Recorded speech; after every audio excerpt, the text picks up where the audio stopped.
the great chess magician Mikhail Tal found himself in this position against Gitescu in a 1963 tournament. Tal was at the height of his powers and was naturally looking for a quick kill. He turned to the tactic we love best, the capture check, to start the demolition of Black's kingside.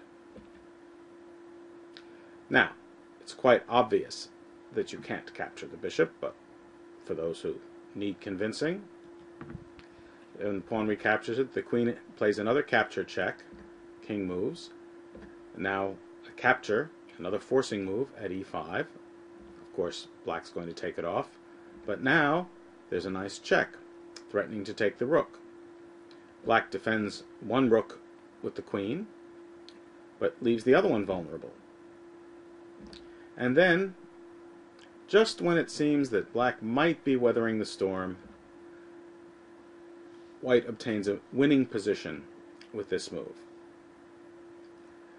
The idea is that sooner or later that d-pawn is going to become a new queen, and it's likely to happen sooner rather than later. So, Gitescu spotted that and slid his king back to h8. Sensible move. But now a surprising reply. Tal offers the bishop, capturing the pawn at f7. Well, if the queen captures, then there's a nice knight fork, and after taking the bishop at e5, White should go on to win quite easily. Well, Gitescu puts up a little bit more resistance than that. Tosses in a check. That makes the bishop safe because it's defended by the pawn at c5. But Tal isn't worried about such things. He just sweeps it off the board. Black takes the rook, which is under threat at e8, and captures White's rook with check. After the recapture, Black has a choice between capturing the bishop at f7 or the rook at d4. But because of the threat of queen to e5, chooses to take the bishop. Same move is still effective, even though it can be blocked, because now Tal would have easily won this game, and so Gitescu resigned. It's not a matter of just the pawns, but the fact that the pawn on d6, again, is moving forward, and Black's king is still very vulnerable. There's a threat of a fork at e6, and it just wasn't worth playing on. Of course, it's also possible that this being the last move of time control, that Gitescu didn't make the time control, but I suspect he just gave it up here.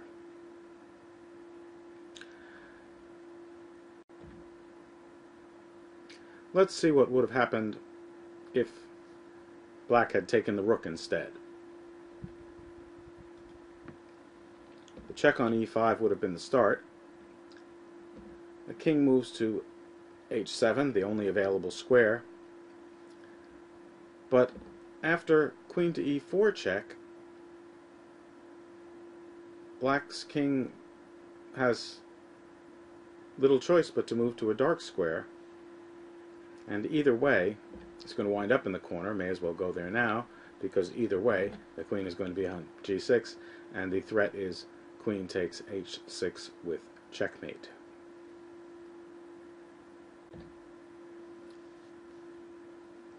Here, Tal faces off with Iwo Ne, back in 1958.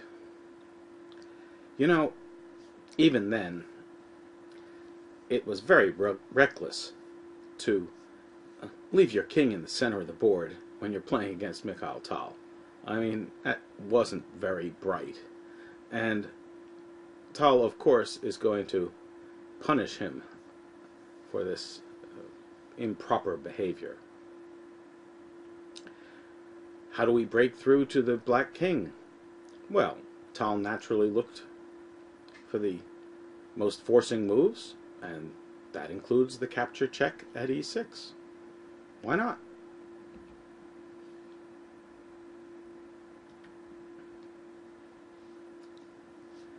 Well, pretty much has to accept the offer, because if the king steps up, then things fall apart very quickly.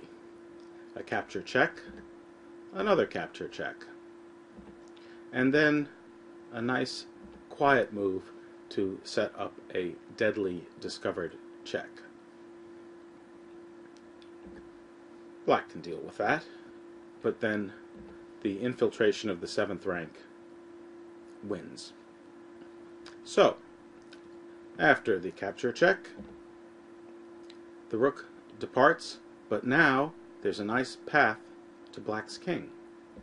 Using the diagonal, the bishop gives a check, the king runs over, and now Tal has a capture check. Black chose to resign here. The end is near.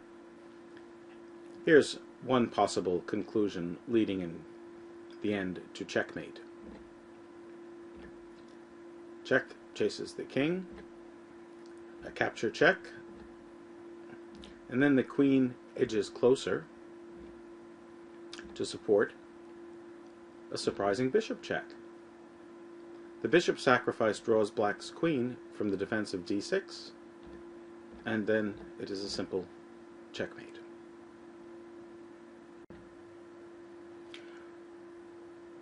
In this game between Taubenhaus and Janowski, white's up a pawn, has a nice rook on the 7th rank, might have something going on the king side. But it's important to be efficient. Suppose white had played the kind of obvious trick move here, queen h5. The idea is there's a checkmate at h7 if black were stupid enough to take the rook on c7. Then, after h6, white could bring the queen in, threatening queen takes g7 checkmate, with a nice trick that if the pawn were defended by the rook, then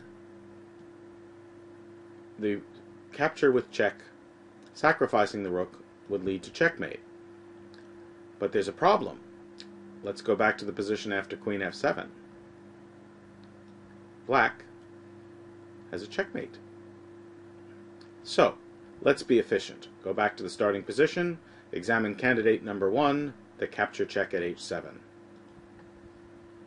Well, obviously the king has to capture, otherwise everything falls on the 7th rank, and checkmate will be swift. And here, Janowski resigned after queen h5 check, because there's checkmate forced after the king retreats, queen checks, and the queen gives checkmate. Looking at the starting position again, we're going to do something at g7 and h7, but it's important to do it the right way. Not that I suspect that white would have fallen for the back rank mate in the side variation, but you avoid such traps by efficiently taking out your opponent, and capture checks are tremendous forcing moves that help you do that.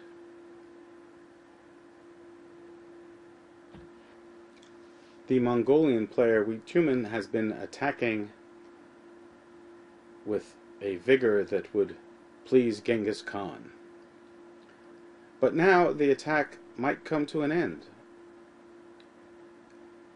Savon, as black, has advanced the pawn to c4, and it looks as though the bishop is going to have to leave the attack. But wait, there's a capture check. Let's see. Well, king's going to have to take the bishop, because if it moves to g7, the knight is pinned, and so rook h7 check would win. Okay, so he's got to take. Now what? We could check with the queen, but The rook on d1 isn't playing a role in the attack right now, so Wichumen brings it in. King retreats. And now, White has to work to find a good way to win the game. At first, there doesn't seem to be any way to get in, because if the rook goes to h7 and checks, the knight just captures it. Well, that led to disaster, because the queen takes advantage of its ability to check on the diagonal, forces the king up, and then comes to g6 with checkmate. A very elegant example, but suppose black didn't take the rook. Why not retreat the king? After all, you lose the queen, but you've got a rook and a knight for the queen. That's something. The problem is, your little pawn at e6 is a very important defender of the king, and after f5, that pawn is gone. The game might have continued rook to f7, so that after the check, the king can come back. But now the queen again uses a diagonal check, forcing the king back to the e-file. Then the rook comes to the e-file. So now, to block the check safely, the knight has to come in. Then the pawn at d5 isn't protected anymore, and the pinned knight falls. After rook e7, for example, White simply captures with the rook, and this is an easy win.